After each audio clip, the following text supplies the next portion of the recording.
Gente, por fin llegó el final de Stranger Things, la serie más icónica de la década, y fue simplemente miserable. Un final terrible, un final decepcionante, pero sobre todo un final irrelevante. Y eso es algo que una serie como Stranger Things no se podía permitir. Pero para entender bien qué diantres pasó con esta serie tenemos que diseccionar el episodio 8. Así que en primer lugar hablemos del terrible ritmo que lleva el episodio. Es que hasta la muerte de Vecna, al menos casi todo el episodio todo el episodio sostiene un ritmo demasiado acelerado, y no es deliberadamente acelerado como buscando esta sensación de riesgo inminente, sino se siente que van corriendo y se van tropezando. Y esto empeora cuando se les ocurre hacer que nuestros personajes que ya van a contrarreloj vayan todavía más a contrarreloj cuando la torre de radio no encaja en una de las grietas, hecho que agrega velocidad a un episodio que ya estaba siendo demasiado trepidante. Así que la primera hora con 10 minutos del episodio se siente como ir scrolleando por TikTok. Y no es que las escenas estén mal per se, pero las cortan tan deprisa que parece que nada tiene peso. Y este aspecto del peso en las escenas es fundamental para explicar por qué el final fue tan decepcionante y tan insípido. Pero antes de hablar del desenlace de Vecna, también tenemos que entender las malas decisiones que tomaron para el final de temporada. En primer lugar, no entiendo por qué nos muestran todas las escenas de Kay llegando a la iglesia para capturar al profesor y a Erika, o también llegando a la radio para capturar a Max y a Vicky, si al final no pasa absolutamente nada con ellos, ni con Kay ni con los personajes que captura. Estás desperdiciando minutos que evidentemente necesitas. Después, el corte en esta escena es completamente anticlimático. Es verdad que 8 a nosotros no nos interesa, pero a 11 sí. Y sí, yo sé que lo hacen para generar duda con el final de la historia de 11 que cuenta Mike, pero estoy completamente seguro de que pudieron encontrar una manera menos abrupta de mostrar la muerte de 8. Acelerar todo con la casi inminente caída de la torre ya me parece de por sí una mala idea, pero hacer que Jonathan sea quien rescata a Steve me parece una oportunidad desperdiciada. El conflicto que hay entre estos dos personajes para nada es más importante que la amistad que tiene con Robin y con Dustin. Hacer que Dustin sea quien le tiende la mano, o sea quien lo salva, y luego hacer que Robin lo abrace desesperadamente tendría muchísimo más peso. Y no sé si se me está olvidando alguna, pero a partir de este momento te voy a enunciar una serie de malas decisiones que nos llevan al terrible desenlace de Vecna. Y es que entre el ritmo y la falta de peso en las escenas y las decisiones cuestionables que tomaron, a Vecna, el mayor villano de la serie, solamente le quedó una muerte insulsa, insípida, sosa, ruin, triste, lamentable, intrascendente y miserable. En primer lugar, llevar a 11 al terreno de Vecna me parece un error de juicio, pudiendo hacer que Vecna e incluso la araña gigante vayan al Upside Down. Si de todas maneras jamás explicaron el funcionamiento de los portales o la física de los mundos, al menos pudieron haber hecho algo épico. Que el equipo Nancy lograra regresar al Upside Down después de rescatar a los niños solamente para ver cómo desde arriba se abre un portal enorme del cual desciende Vecna montado en el desollamentes hubiera sido increíble. Y ahí en el Upside Down pudieron haber hecho lo que quisieran. La pelea de 11 y Will contra Vecna, pudieron hasta haber involucrado al ejército para que hicieran algo los desgraciados. La muerte de 8, o pudieron poner a los personajes a hacer algo. Pero sobre todo y más importante, hubieran podido generar una sensación de riesgo, porque seamos sinceros,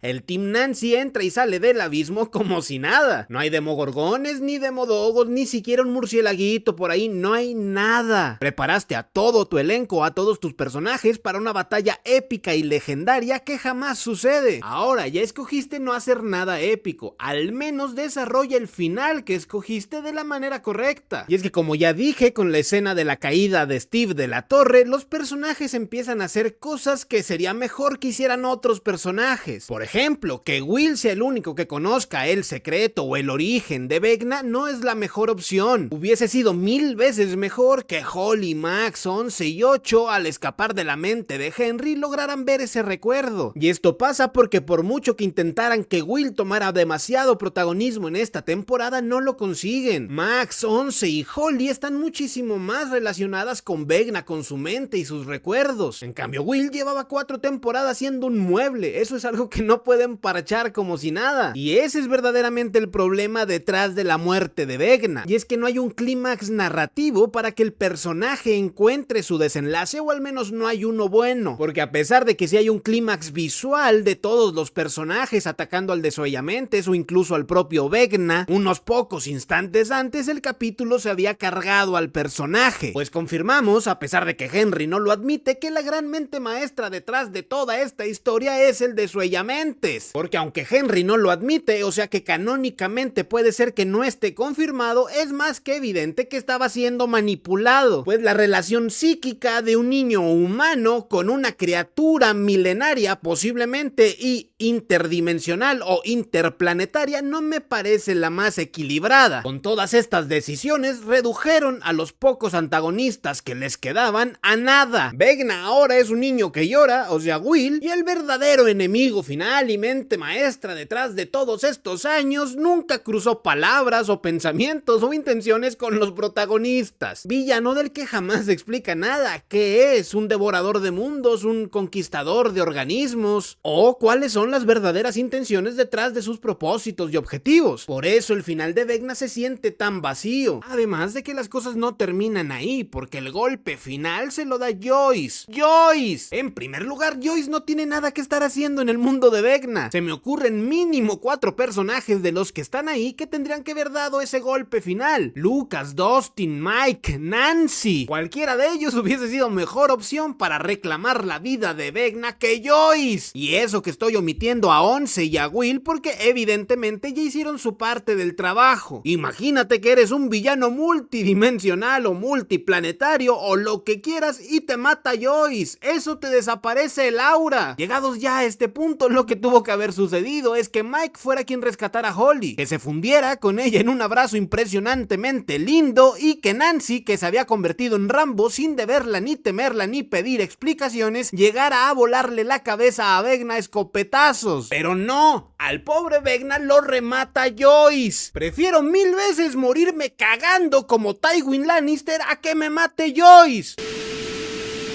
Ok, perdón por el exabrupto, me exalté, pero por esto es que el final es tan insípido. Se la pasan tomando decisiones que le da protagonismo a personajes que ya no eran relevantes y se lo quitan a personajes que venían cerrando fuerte como Max o como Holly, y ponen a algunos de sus muchos protagonistas a hacer cosas que en definitiva deberían estar haciendo otros o que quedarían mejor en manos de otros personajes. Por eso no cierran bien los arcos de nadie. Max y Holly pudieron haber cerrado mejor, Dustin pudo haber cerrado mejor, Steve tuvo que haber cerrado mejor, Nancy, Mike y Hopper tuvieron que haber cerrado mejor. Es como si simplemente no entendieran el viaje de sus propios personajes. Y todo esto ya es suficiente para poder explicar por qué este final es tan inapropiado, pero no podemos irnos de aquí sin analizar las explicaciones que la serie nos ofrece, que también son malas. Es que la aparición del agujero de gusano como el fenómeno que da respuesta a los eventos que estaban sucediendo simplemente complica las cosas. Según entiendo yo, existe material canon oficial como novelas y una obra donde se ahonda en todo lo que voy a mencionar, pero simplemente no puedes hacer eso. No puedes poner una explicación que necesita la serie fuera de la serie, por muy canon que ésta sea. Y es que en todo lo que vamos a ver, Brenner está relacionado y ese es el primer y posiblemente más grande error, porque la serie lo desecha en la temporada 2 y en la temporada 3 e incluso en la temporada 4 simplemente sirve para que Once recupere su memoria. Por eso cuando Dustin descubre toda la realidad a través del cuaderno de Brenner y del mapa que hay en su oficina, se generan inconsistencias. No hay manera sólida para que ese cuaderno y ese mapa puedan existir. No hay nada en la serie que nos sugiera siquiera que Brenner estaba sosteniendo este tipo de investigación acerca de agujeros de gusano, como para justificar que ese cuaderno exista antes de que se copie Hawkins en 1983 cuando Once crea el agujero de gusano tocando al Demogorgón, así como tampoco hay nada que nos sugiera que Brenner ha logrado calcular el diámetro que va a tener el puente que conecta los dos mundos para dibujarlo en ese mapa antes de que se copie Hawkins en el 83. Así que estos dos objetos que son fundamentales para que nuestros protagonistas descubran la verdad no tienen justificación para existir. Pero eso no es todo, porque me pregunto yo, ¿por qué parece que a nadie más en el mundo le importa que un agujero de gusano esté conectando a nuestro planeta con otro? O sea, hay un maldito agujero de gusano conectando a la Tierra con otro mundo desde hace 5 años. ¿O es acaso que esta conexión entre mundos no genera ninguna perturbación que los científicos del mundo puedan percibir? Y no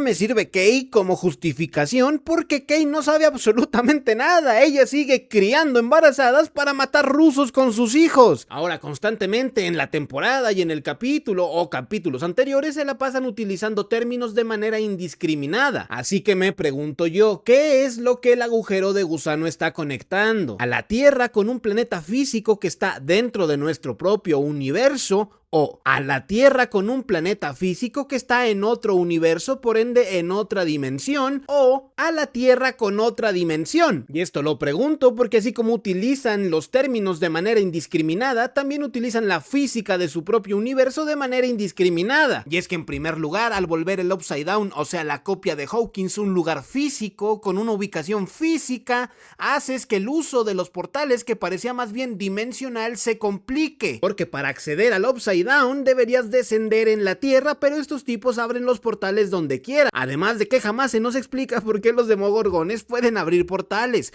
o por qué estos portales conducen al Upside Down y no al mundo vacío, que es de donde ellos provienen. O qué es lo que hacen, abren un portal al Upside Down y luego en el Upside Down abren otro portal hacia su mundo, o se suben escalando por las paredes del puente de gusano. O por qué demonios tanto el túnel como el planeta de Vecna tienen las condiciones atmosféricas necesarias para que nadie explote al respirar cuando acceden a estos sitios, sobre todo al ver el agujero enorme que se le abrió al túnel. ¿Qué es lo que el bendito Desoyamentes pretende hacer? Porque hasta donde yo entiendo, hacer que dos cuerpos tan grandes choquen no resulta en unión sino en desastre. Si este mundo es físico, todo el mundo se va a ir a conocer a San Pedro. Y si es dimensional, ¿para qué haces que el puente que conecta los dos mundos sea físico? Porque el Desoyamentes sabe que Vecna y 12 niños rezando pueden acercar los mundos. ¿Y de qué manera sucede? O sea, ¿le están rezando a Dios o qué carajo están haciendo? Y no sé si me estoy olvidando de algo, probablemente sí, pero esas son las preguntas que me surgen. Yo sé que puede parecer que estoy exagerando, pero tuviste 10 años y 5 temporadas para contarme una historia. No puedes dejarte tantos cabos sueltos si pretendes ser una de las series más grandes de toda la historia o si la gente ese lugar te ha dado. Y ya por último y casi llegando al final, la verdad es que respecto a la muerte de Once, las dos versiones me sirven básicamente porque las dos las hicieron mal. Para que Once verdaderamente esté muerta se necesita que en una exhibición de estupidez infinita a los militares se les haya perdido una niña y la hayan dejado llegar hasta el portal. Además de que Once tendría que ser capaz no solo de poder caminar mientras las torretas que suprimen sus poderes suenan, sino también de utilizar sus poderes a pesar de las torretas y a pesar del enorme agotamiento que debe estar sintiendo por pelear con Vecna. Y para que Once verdaderamente esté viva, en una gala de poder infinito, 8 debería poder estar proyectando imágenes desde el Instituto Hawkins hasta donde se encuentra Once moribunda. Así que igual que Mike, yo elijo creer que Once está viva, en primer lugar porque es bastante triste que esté muerta, y en segundo lugar porque quiero evitar que me dé una embolia de tanto estar pensando en qué tan inútiles pueden llegar a ser los malditos militares. Afortunadamente o desgraciadamente, ya no sé, lo mejor del capítulo inicia justamente en este momento. Las palabras de Robin, el amor entre Lucas y Max. ¿Cuántas promesas no se han hecho como la que se hacen estos 4 en la cima del mundo? La sucesión de Holly recordándonos que aunque las cosas terminan, siempre hay algo más esperando a suceder. Y por último, la mejor escena de la serie, cargada de una nostalgia que solamente se puede conseguir tras la añoranza que nace después de una pérdida tan abrupta. O sea que la despedida de Once, viva o muerta, es lo que hace posible que la serie cierre con una escena a la altura de las circunstancias. Aunque también les digo, me pude haber ahorrado 13 minutos de video si les daba el siguiente resumen que nos da Max a todos. ¡Fue una maldita pérdida de tiempo!